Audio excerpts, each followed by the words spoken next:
जय हिंद साथियों, स्वागत है आपका हमारे चैनल में। और आज की ये वीडियो सभी केंद्र सरकार के कर्मचारियों और पेंशनर्स के लिए बेहद इंपॉर्टेंट है, क्योंकि आज हम बात करेंगे कि 8वें वेतन आयोग कब से लागू होगा, उसका गठन कब होगा और कितनी क्या टाइमलाइन रहेंगी, इसके ऊपर बात करेंगे। सभी की नजरें सरकार के उस ऑफिशियल नोटिफिकेशन पर टिकी हैं जो 8वें वेतन आयोग को लागू करने का ऐलान करेगा। पर सवाल यह उठता है कि यह घोषणा आखिर कब होगी, इसमें इतनी देरी क्यों हो रही है। आइए इसको विस्तार से समझते हैं। सबसे पहले दोस्तों ये समझना होगा कि कोई भी वेतन आयोग बनाने में और लागू करने में काफी लंबी प्रक्रिया होती है। पूर्व वित्त सचिव सुभाष चंद्र गर्ग जी ने हाल ही में अपने एक विश्लेषण में यह बताया है कि किस तरीके से वेतन आयोग को तैयार किया जाता है और उसमें कितना समय लगता है। आइए हम पूर्व वित्त सचिव सुभाष चंद्र गर्ग जी की बात को सुनते हैं। फरवरी तक ये जो नया वेतन आयोग है उसका गठन कर देगी, लेकिन आज तक तो हुआ नहीं। आप पिछले वेतन आयोग से अगर कंपैरिजन करें, क्योंकि डेट जो इफेक्टिव होती है बेनिफिट की वो 10 साल के हिसाब से चलती थी। उस समय 1 जनवरी 2016 थी, आज अब के 1 जनवरी 2026 होगी। तो 1 जनवरी 2026 में अब आपके पास सिर्फ 10 महीने बचे हैं, राइट। आप अगर 2016 के समय में जाएं तो इसका गठन हो गया था 28 फरवरी 2013 या 14 को हो गया था, 2014 को हो गया था। अब हम पिछले के मुकाबले करीब 1 साल तो ऑलरेडी लेट हो चुके, राइट। अब 10 महीने में अब ये अभी तो ये भी नहीं मालूम कि इसका गठन कब होगा। तो गठन होने के बाद से आप 0 डेट काउंट कर सकते हैं।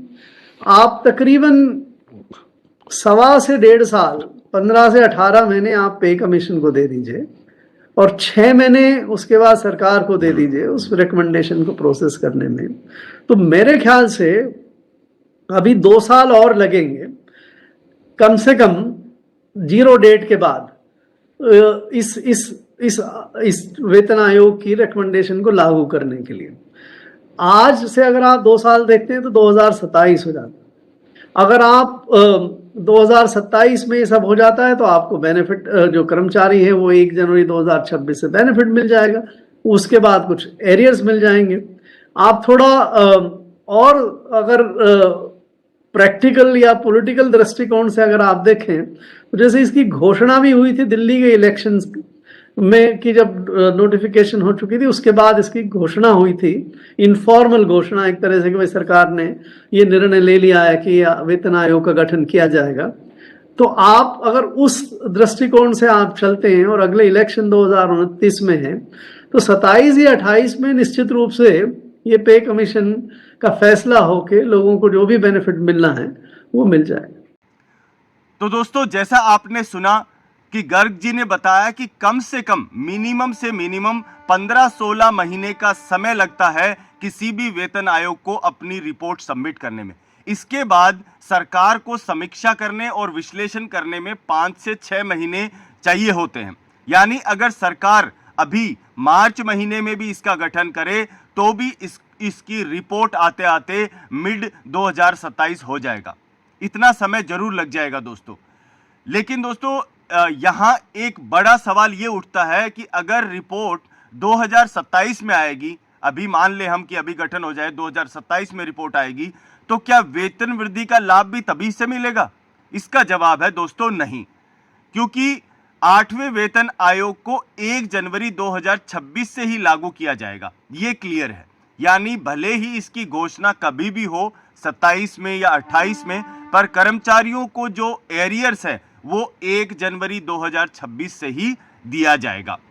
अब सबसे दिलचस्प बात यह है कि क्या सरकार 8वें वेतन आयोग को 2029 के लोकसभा चुनाव से पहले अनाउंस करेगी?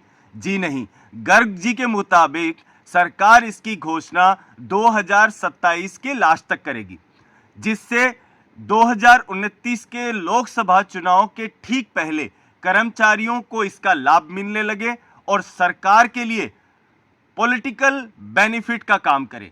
ठीक वैसे ही जैसे इसकी अनौपचारिक घोषणा करी गई 8वें वेतन आयोग की दिल्ली चुनाव के ठीक पहले, और जिसका फायदा सरकार को दिल्ली चुनाव में मिला। सिमिलरली ऐसा ही 2027 और 28 में भी होने वाला है। तो दोस्तों, निष्कर्ष ये निकलता है कि 8वें वेतन आयोग का गठन 2025 में कभी भी होगा। इसके बाद इसकी रिपोर्ट 2027 तक आएगी, और हां, इसको लागू किया जाएगा 1 जनवरी 2026 तक। क्यों?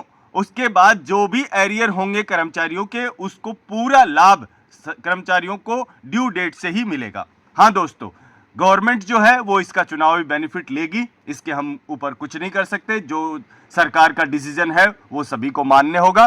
तो सभी केंद्रीय कर्मचारियों को मैं आश्वस्त करना चाहता हूं, मैं बताना चाहता हूं कि मैंने आपको पूर्व वित्त सचिव गर्ग जी की बात सुनाई, और उसको हमने अच्छे से समझा कि ऐसा क्यों है। हमने हवा में बात नहीं करी, हमने देखा कि किसी भी वेतन आयोग को लागू करने के लिए कितना समय चाहिए, और क्या प्रेजेंट कंडीशन है, और क्या पॉलिटिकल माइंडसेट है गवर्नमेंट का इसको अनाउंस करने के पीछे। तो ये थी पूरी जानकारी 8वें वेतन आयोग की टाइमलाइंस को लेकर। आपके मन में कोई भी सवाल है या कोई भी विचार है मेरी इस निष्कर्ष को या इस विश्लेषण को लेके या 8वें वेतन आयोग को लेके, तो आप अपने विचार कमेंट सेक्शन में जरूर बताएं। अगर आपको ये वीडियो पसंद आया तो लाइक करें और ज़्यादा से ज़्यादा शेयर करें, ताकि ये इन्फॉर्मेशन सभी ज़रूरतमंदों तक पहुंच पाए। दोस्तों, मेरे चैनल पे नए हैं तो चैनल को सब्सक्राइब कर लें। आपको यहाँ जेन्युइन, एकदम ऑथेंटिक इन्फॉर्मेशन मिलती है एम्प्लॉइज़ के हितों के बारे में और करियर गाइडेंस के बारे में। तो दोस्तों, मिलते हैं एक ऐसे ही इन्फॉर्मेटिव अपडेटेड वीडियो में। तब तक के लिए जय हिंद, जय भारत, वंदे मातरम।